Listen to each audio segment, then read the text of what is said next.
So we're back for another one of our BASC deer stalking films. We're here on the fantastic Eastern BASC stalking scheme where you're fairly well involved, Chris. This film's going to be looking at everything to do with larders.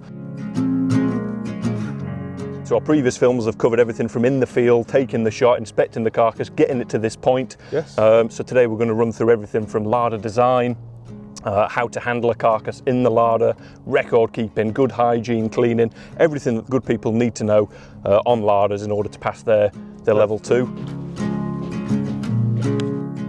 want to run us through a bit about what's on the ground and what to expect? Yes, so we're here at Chippenham Park, so we've got about 2,500 acres here. So we've got muntjac and roe here at Chippenham. So the larder here is focused more on the smaller species, and then we have another larder that's much better set up for the larger species of deer. Obviously, you know, a lot of people out there don't have access to full larders, but the basics of hygiene and good carcass handling apply, you know, regardless if you're doing it at home or in a phenomenal larder like we've got here at Chippenham. Absolutely. So what we're going to do is take it on from that, bringing it back, whether it be your home or in a professional larder here, how you can deal with that carcass hygienically, safely, and create the best product that we can then to go on to the food chain, whether it's for your own home consumption, so something you might do in your garage, or whether we're producing a carcass that's then going to go to the game dealer and into the public food chain that way.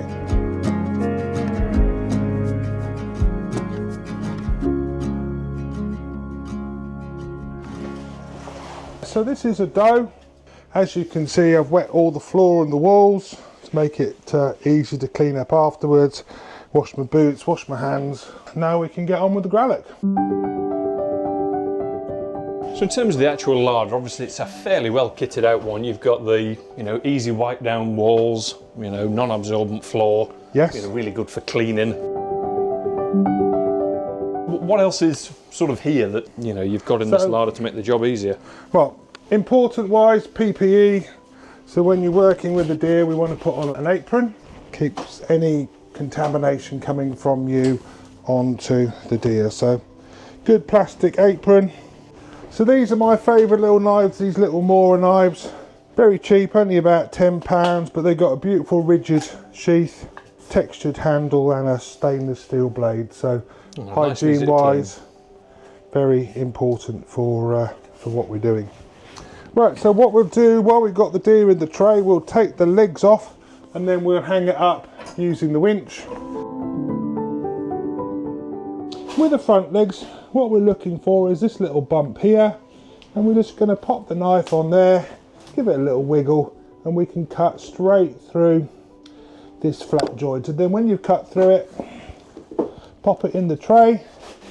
So again, just look for the little bump there, give it a little wiggle, and it'll pop straight away. Give it a little twist. So to do the back legs, run your thumb up there, find the little bump. There's basically like a little M shape there, and all we want to do is just run the back of the knife around there. Notice when I'm breaking it, I hold the knife away from myself down the leg, and then I can break that off quite safely, and again just cut away from yourself. We're going to put a little cut in there. That's how we're going to hang it up in a minute. So again, little cut in there, run your thumb down, find the little V-shaped bit, run your knife around, and what we're going to do is grab a gambrel. So these are stainless steel ones, which means they're nice and easy to keep clean and they're hygienic for the larder. So we'll use the winch because it's here. You can buy them online for less than £100, so they're not extortionately expensive for you know, your average stalker to have in the garage at home. And more vital when you're dealing with the bigger deer. Oh, absolutely. Definitely save you back even with something like a roe or a muntjac. Yeah. Worth having. Yeah, definitely makes life much easier. So what we're going to do first is we'll open up the neck and tie off the windpipe. Then we can deal with the back end. Let's just open up the back end first. Because this is a doe, we can just grab hold of the anal tush there, and we can use our knife, pop our knife in there. You have a complete tunnel of bone here at the back, so you can't really cut into any of the meat that's important. Just being careful not to cut into the back passage there, but we can just tunnel around it. Right, so let's open this up. We could change to a fresh knife. This one doesn't have any milk, so we'll just open this up carefully. Just remove the udder. I think with all this, it goes without saying that it's, as with any sort of knife work, the sharper your knife is, the safer it's going to be, and the easier, you know, it's going to be to process that carcass. So. Oh, definitely keeping your knife sharp is really important. So we're going to make a little cut right at the top here. One of the great advantages of doing a suspended gralloch is, of course, that all the intestines will be hanging lower down. So we just made a little hole there. I'm just going to pop my finger over the end, all the way down there to the sternum. So I'm just using my left hand to hold the intestines back, and I'm just going to run my knife right down over the breastbone and then down through the neck like so. And then I can get my knife, just going to cut through the meat on the breastbone. If you try and cut through that with your saw without cutting through the meat, it'll be very difficult. So what I'm going to do now is just grab one of these little T-handle saws. They're quite nice and cheap. It's got a little bump stop on the end. So it looks like we might have a little bit of bullet damage here. So I'm just going to change my gloves at this point. Disposable gloves, I'd argue they're a fairly vital part of this. Keep your hands clean, keep things clean. As the gloves get dirty, swap them, you know, keep it going like that instead of having to stop and wash your hands. Totally, much better than having to wash your hands. So you can see here we've got the uterus with a couple of youngsters, a couple of embryos. So I'm just going to reach up into the pelvis with my left hand, pinch the bladder, and then I can pull the back passages, the bladder and everything out of the carcass all in one go. Important here, there's your two fillets there. Best bit of meat on the animal, so it's very important that we don't cut into them. So let's keep your knife vertical, just pop it through the diaphragm, cut all the way around each side. We've got a ligament there that holds the heart and the lungs in, so we can just cut around that. Then all we need to do is just cut either side of the windpipe, and all of that has come out into the tray. So we've now got a nice clean carcass there with no contamination at all. So a suspended gralloch, Chris, I think often a lot cleaner, a lot easier to work on than doing it on the floor. But everything you've done there is, you know, just as easy to do in the field if you've got a tree or if you've got a hoist, something like that.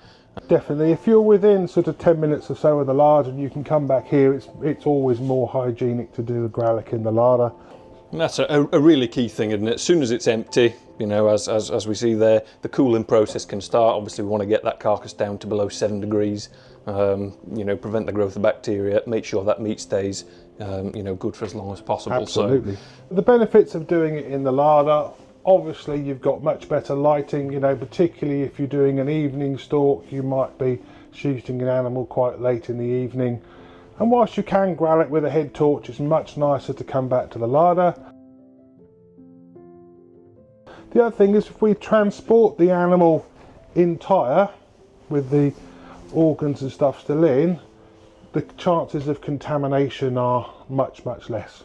Yeah, definitely. You know, you're transporting it closed up, so there's very little chance of any contamination getting into the animal. So we're doing the opening part here in the larder in the clean and hygienic conditions. 100%. The downside, of course, of bringing a carcass back to the larder to do the gralloch is once we bring the waste from the gralloch into the larder, it has to be disposed of through a licensed waste disposal contractor, whereas if you do the gralloch in the field, it can of course be left for the carrion eaters to tidy up. So that is and that's the same with the head, the legs, yes. You know, the skin. If you're skinning, basically anything done in the larder can't go back out and be dumped. It's got to be disposed of properly. So that's a really good point. If it's for your own personal consumption, of course, then it could go into your black wheelie bin in most counties. That's perfectly acceptable. But where we're doing it commercially here on the stalking scheme, then all of our waste goes to a licensed disposal contractor. The only thing that remains to do now is take the head off. Okay, so we just cut right across the back of the ears. So we just apply a little bit of downwards pressure, and then we'll remove the head still connected to the windpipe. Not much to see in terms of inspection. There, the heart is completely and utterly destroyed. A quick look at the other bits. There's our liver, nice normal colour. Portal lymph node is healthy. Kidneys, there and there again, they both look nice and healthy. No retained fluid. And then of course we have to look at the mesenteric lymph nodes. So we turn that over to the flat side. Our lymph chain, they're looking perfectly healthy. And then the last part of course is we have to check the lymph nodes in the head, the submandibular and the retropharyngeals, but we'll do that in a minute when we've finished clearing up and tidying up the head. So let's get a little paper towel. We don't want to wash it, that can spread any contamination. So we'll just get a wad of paper towel, we'll just wipe all the way down, then we'll turn the paper towel round, use a fresh bit of towel each time we wipe surface, and that's pretty nice and clean in there, I would say. Yep. Last bit of knife work before we pop the animal onto the scales. We're just going to make a nice little cut here to put the tag. So some people will put the tag up here on the hock, but the game dealers do like the tag on the belly flap there, because when this animal goes to the game dealer, it will be inspected twice by the vet, once in the skin and then the second time after it's been skinned. So by putting the tag here, the tag will stay with the carcass during the skinning process. There's no chance of it being ripped off, so it's a much safer place than it is putting it up on there. To lift it over onto the scales, so we'll just pop that on there, and we can see that is a nice weight at 14 kilos. So we'll just go next door and write a carcass tag. So we've got a carcass tag here, Chris, all ready to fill in and go on that road here. Just talk me through, what we fill in on a carcass tag and why we fill it in. Okay, so this carcass tag gives information about the deer, and it also gives the declaration that I make as a trained hunter. So I say I can confirm on the tag that I inspected the deer while it was still alive and that it was behaving normally, that I have inspected the carcass internally, externally, made sure there's no signs of infection, disease or illness, that there's no environmental contamination. So this blue tag carcass also confirms that it was shot with lead-free ammunition as well, so that's quite important to a lot of the game dealers. Yeah. So in terms of information, we have to give the name of the locations, Chippenham Park. The date today is the 17th of March, 5:30, so we'll put 17:30 on there. The weight we said was 14 kilos. Row, sex is female. We didn't see any abnormalities or issues, so we can leave that section blank. And then I have to sign that, and also my unique hunter number. So all trained hunters have a unique number. Usually you get it with your level 1. Yeah, your or certificate, yeah. That's it. And then in a moment what we'll do is we'll record the same information onto our board. So over here on the chiller door. And obviously that's important because, it's historic data that can inform next year's management plan and all that good stuff. Absolutely. And should there be something that the vet doesn't like when it's inspected at the game dealer, they can come back to us and say something wrong with it. Let's pop that through the slit that we made. And we're going to put this in the chiller. So we've checked the temperature on the chiller, and then that will continue its cooling process. We've got a tray underneath to catch any drips, keep the larder floor clean, the chiller floor clean, and that's it.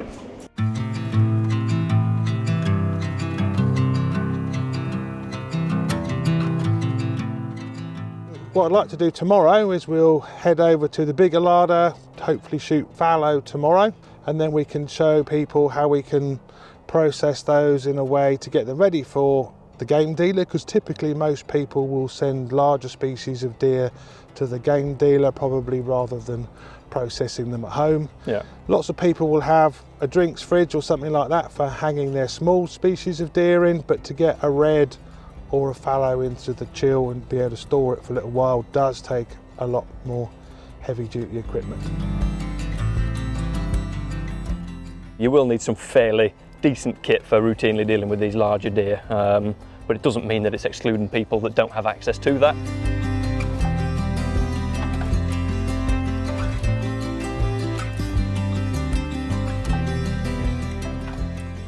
So Chris, we've had another cracking morning out here on the Eastern Scheme. Shot a fallow deer this morning. As opposed to the roe we dealt with yesterday, we're at a different larder today, which is spec to deal with the bigger deer. Is that right? Yes, let's have a look in the larder. Shall we go and have a look inside? So Chris, this is the larder we use for the larger deer here. Just talk me through a bit of the the design features, the spec of this larder that makes it fit for purpose. Purpose-built larder, so you can see that we've got nice tiled floor, so it's fairly non-slip, but also non-porous, easy to clean. We've got white walls. You can see any blood stains and stuff like that on there, so that's really important. We can't have any porous surfaces that could attract bacteria. Species of deer, we've got our winch up here in the roof, lifting them up. We've got a tracking system, so remember in the other larder that we looked at yesterday, we actually had to manually hoist the deer into there, whereas here we'll be able to, with the bigger deer, with that fallow, we'll be able to winch it up comfortably and then hang it on the tracking and winch it through into the cooler. So we've got, what else have we got? We've got fly zapper there. We've got nice stainless steel sinks with hot water, paper towels. Chiller room here, so you can see the trackway comes all the way in, so if you're bringing in any red or fallow and stuff. And then also you've got this little hanging area. So I mean, the benefits of the rail system, you only have to get it up there once. Once it's up there, you don't have to handle it. It's a lot easier to work with. You slide it to the finished product. It never touches the floor again. No, so it's hygiene and health 100%. And safety, yeah.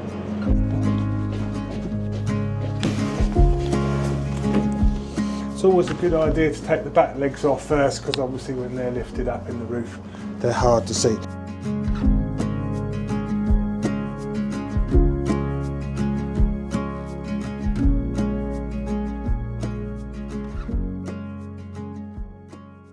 So Chris, for anyone thinking about doing more processing either in larder at home, anything like that, what basically legislation, what rules, regulations, what do they need to bear in mind? What do they need to think about? Who do they need to do it with? If you are planning to sell carcasses in the skin, a primary product, to a game dealer, what we would call an approved game handling establishment, you need to register with your local authority, so speak to your EHO, and you need to register with them as a food business to say that you are storing carcasses at your premises. So that's the basic level for anybody selling to a game dealer. And they'll presumably come and have a look at where you're doing it, what you're doing? Just for storage, there's no requirement for inspection, purely just for registration. If you're going to sell carcasses to a retailer that supplies the final consumer, or direct to the final consumer. So things like butchers' shops and restaurants, hotels, that sort of thing? Exactly that. Lots of stalkers will supply their local butcher, or their, the pub in the village will take a deer a week off them, that type of thing. Again, there's no requirement to be a trained hunter to do that, and there's no requirement to be registered with environmental health. If you then want to go on and start processing carcasses to a high level, so removing the skin and then cutting the deer up. So to do that, you have to again register with your local authority as a food business. They will then come and inspect, so the environmental health officer will come and see you, and you'll need to have some sort of proper larder, processing facilities, a chiller, to meet that requirement. So if you're looking at doing that, my advice to people is start off by approaching your local environmental health officer, tell them what you want to do, and discuss with them what they're expecting from you. You know, the process we're doing here is the same regardless of deer species, sex, size, age, anything. The joints are in the same place. How you cut them is exactly the same. Absolutely the same, James, for all the species of deer and the same ages. The anatomy of all the species is the same.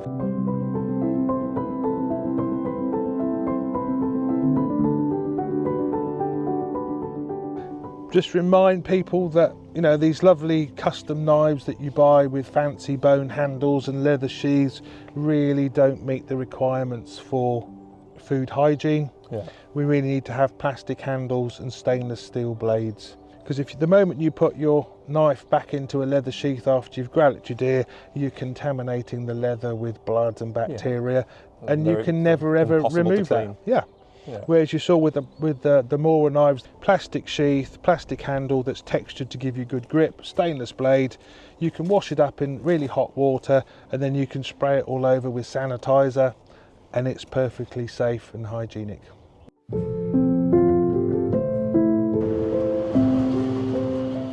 Well, that's the growlic finished, James. All we've got left to do is tag the deer, pop it in the chiller, and then we can get the larder cleaned down. Yeah, definitely. So that's another animal ready to go into the food chain. Yep.